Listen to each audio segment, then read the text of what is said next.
Hi, I'm Maggie Weldon from Maggie's Crochet, and in this video I'm going to show you how to make this adorable, very easy and quick single crochet purse. And it's a great project for beginners. I wear this purse everywhere and I get compliments all the time. And on camera I'm going to show you the small size so that it moves along quicker.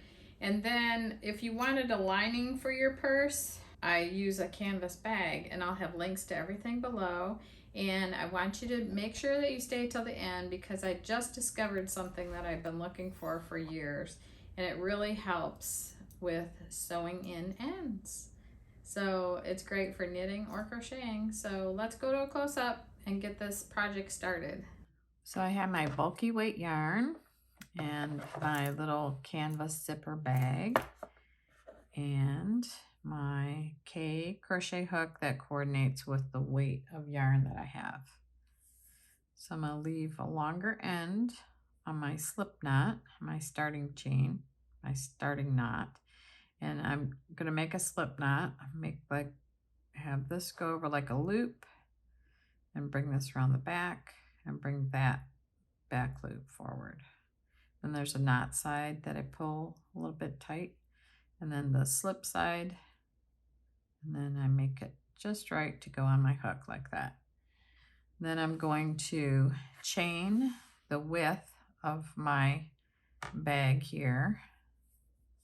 So you could do any size bag. I made a bag that's about this big, but for this sample, I'm just going to make the smaller bag.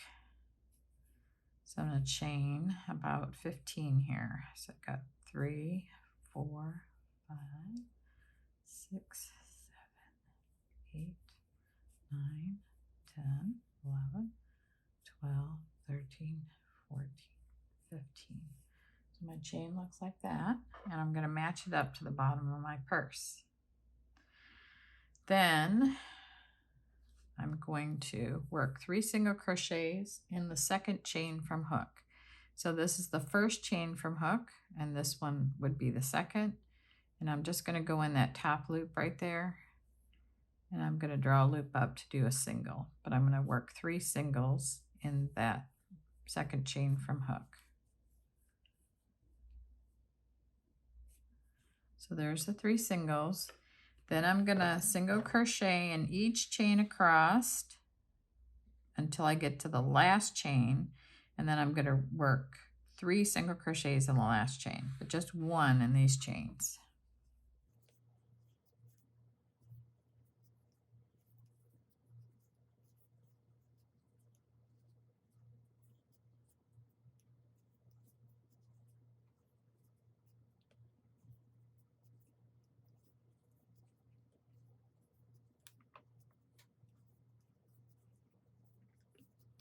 So now I've got 1 single crochet in each chain across. I'm at the last chain. I'm going to work 3 here.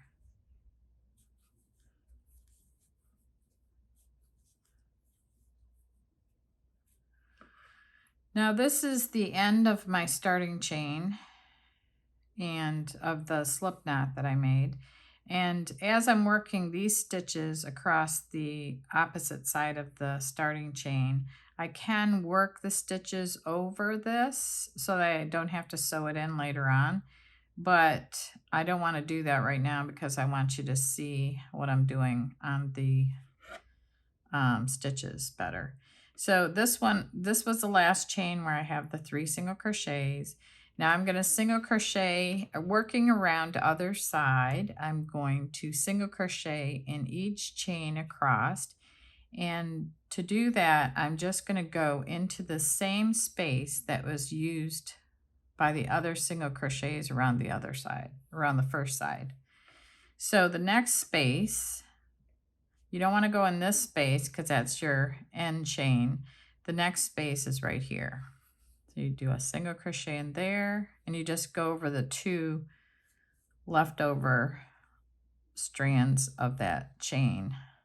So they're going to match up side by side. The single crochet stitches are going to match up.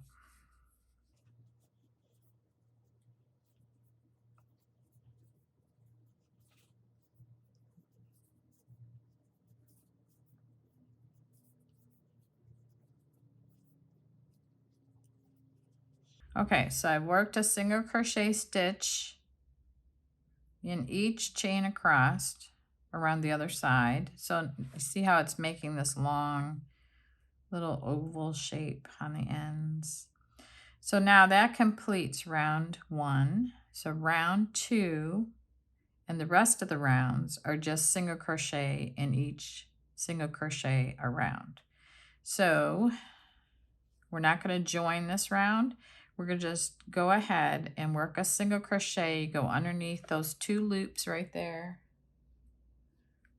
There's 2 loops on the top of the single crochets, and you're going to go with your hook underneath the 2 loops, draw a loop up, and work a single crochet.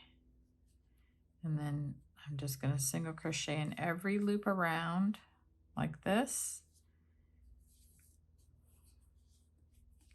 And the side that's facing me as I'm working is considered the right side. And this is the wrong side.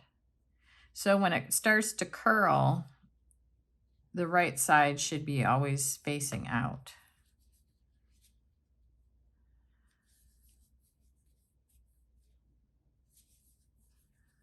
So I will go off camera and work more rounds and then come back on and show you how to do the flap.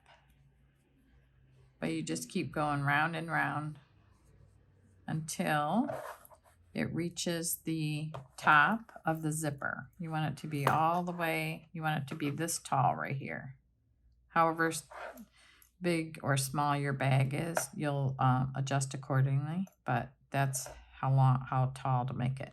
So I have my piece as high, as tall as I want it for my bag. So I match it up like this, and I'm stopping at a side that's at the halfway mark. And at this point, I want to figure out how many stitches I have all the way around.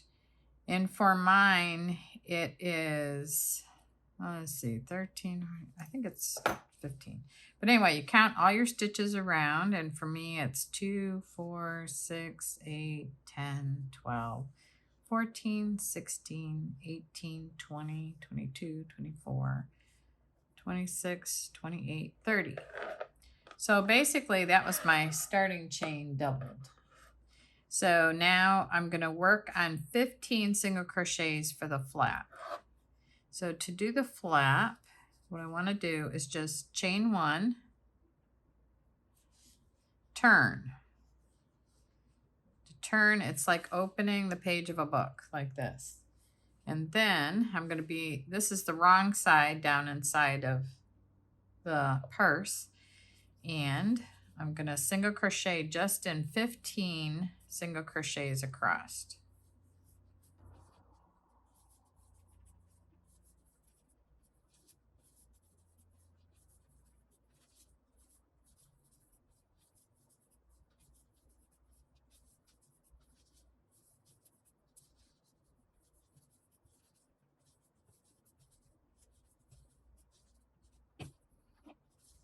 So I'll count my stitches here. I have 2, 4, 6, 8, 10, 12, 14. I just need one more. There. Okay. Then I'm going to leave the remaining stitches unworked, and I'm going to chain 1, turn again. And then I'm going to single crochet in each single crochet across. So every row of the flap is the same. You chain 1, turn, and you single crochet in each single crochet across. So your flap, you want it to be, it will fold over like this, and you want it to be about just over half the depth of your purse. So I'm going to go off camera and continue working rows, and I'll come back and show you some more finishing. So I have the flap of my purse, the length that I want it, and I'm ending on a right side row, and I worked it halfway so that you could see the difference between a right side row and a wrong side row. So if you ended on a wrong side row, your stitches would look like this, and those little ovals are on the wrong side, on the opposite side. But if you end on a right side, your stitches will look like this. So I think it looks nicer to end on this side, on the right side row. So that's what I'm doing. But if you want to end on the other side, the wrong side, that's your choice. So I'm just gonna finish the last row here. Then I'm gonna finish off.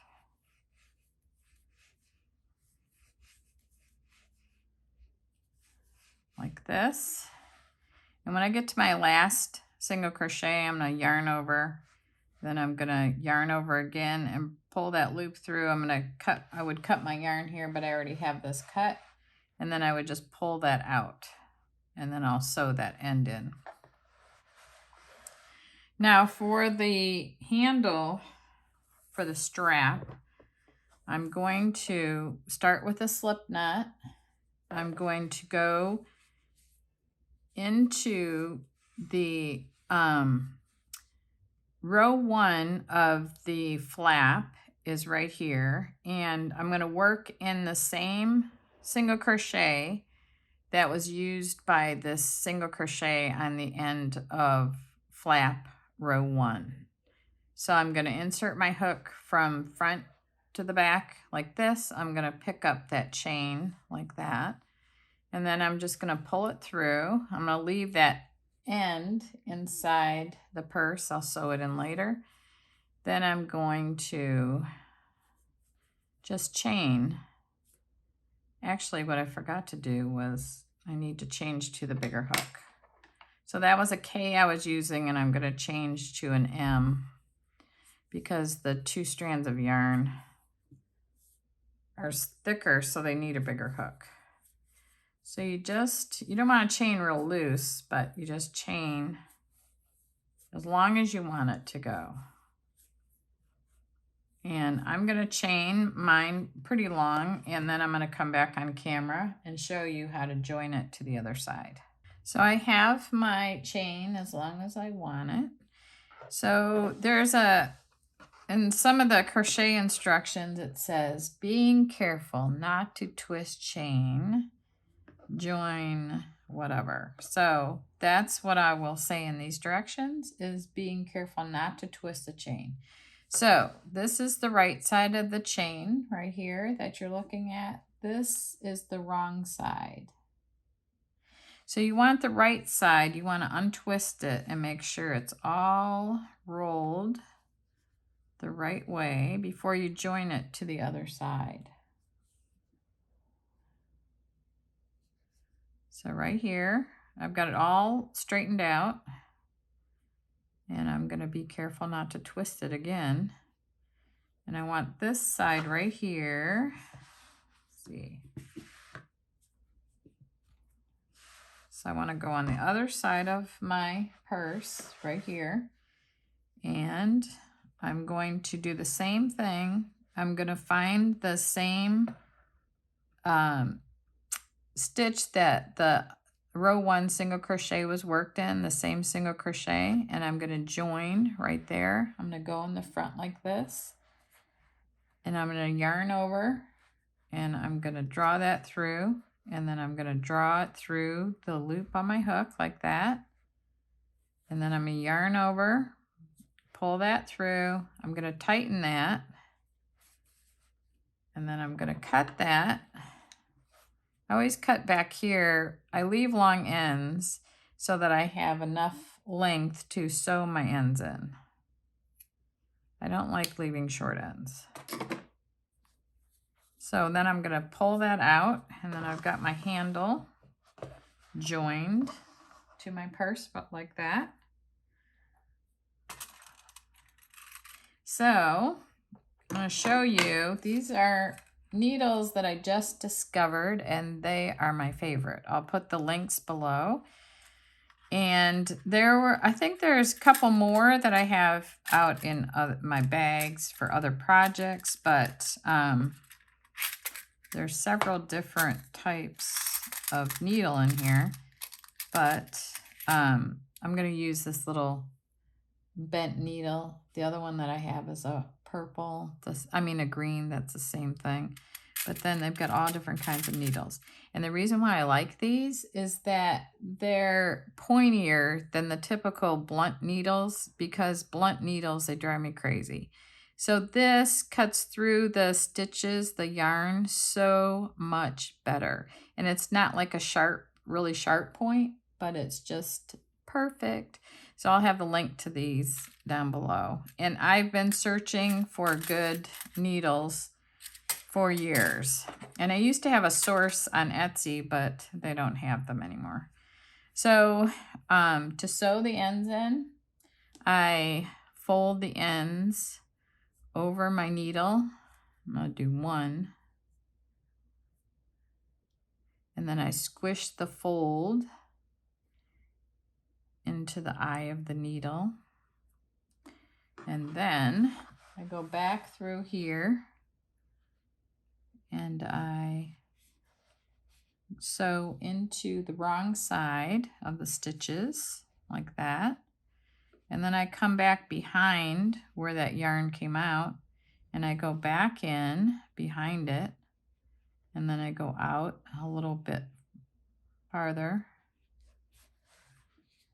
like that. And I might do that like 3 or 4 times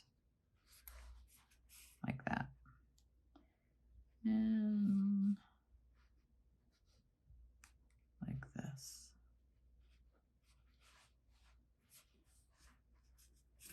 And then always lay my scissors flat so I don't cut into my crocheting, and then I just cut like that. So that's how you do that. And then I'll continue to sew all the rest of my ends in, but that's what the purse looks like. Thank you for watching.